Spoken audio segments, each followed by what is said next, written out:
Welcome to this week's edition of Sideline View, the beautiful backyard here, an undisclosed location like we kind of like to hide on everybody here. So anyway, this week let's talk a little football again. Why don't you get started with, you've got Piers coming up, and then also the game that you watched, Pillager, last week, and that wasn't exactly a close game, but talk about that a little bit. It was a thriller in Pillager last Friday, 70-28. That's the highest scoring game I've been involved with, and I'm just hoping for a good game this Friday. I know Piers is always a good team. They are coming off a loss against Holdingford though, so I'm sure they'll be ready to bounce back and get another win. It's the first time they've lost to Holdingford in almost a decade, so I know they're upset and ready to play some Pierce football as they normally do. So I'm expecting a good game from Pierce. They'll have a balanced offensive attack, running and throwing the ball, so it should be a good game. How about Brainerd? What do they got coming up? They got Wilmer at Wilmer Friday night, and that I know they've beaten Wilmer like about 7 times in a row here, so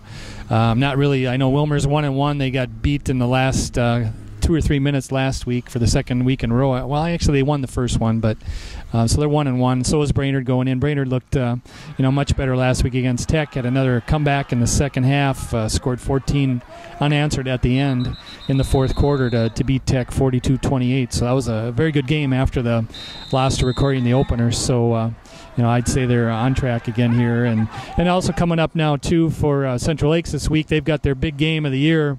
Typically Rochester and CLC, big rivalry game coming in. Rochester's 3-0, CLC's 2-1. Rochester's ranked 16th and the 17th in the NJCAA poll, so never know what that means, but it should be a dandy, and if it's a nice afternoon Saturday, it'd be a nice place to be. So something for people to look out for this weekend, other than Warrior Fest I know is going on with all kinds of different things at Millsfield on Saturday. So busy weekend. And then you did girls soccer last night. And, girls soccer, a scintillating 0-0 tie for girls soccer against Sauk Rapids. Sauk Rapids coming in undefeated though, so it was a good tie, if there ever is a good tie for the Warriors. They played well defensively, but they're missing their top 2 scorers.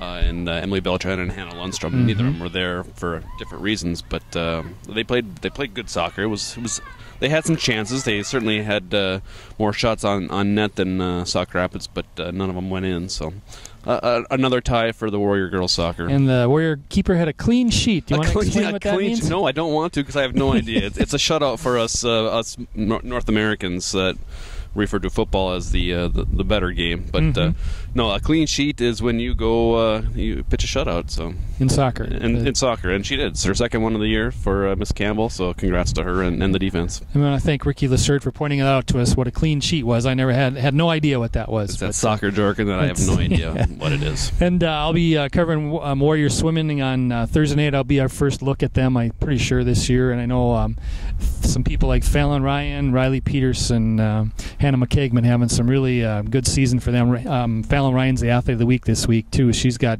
6 wins. I think she's won every individual event in which she's competed, and also been on 4 first-place relays. So she's only a sophomore, off to a dynamite start. She was a state competitor last year, so they're looking for big things from her. So I don't know what else we have going on here other than those things. Oh, if anybody knows any good place to eat in Pierce, let me know. Tweet me or email me. I need a place to eat. Or if anybody knows any good place to eat in Wilmer, I'd appreciate to know where that is too. Exactly. So, all right, I guess that'll wrap it up for this week, and hopefully we will see you again next week. See you.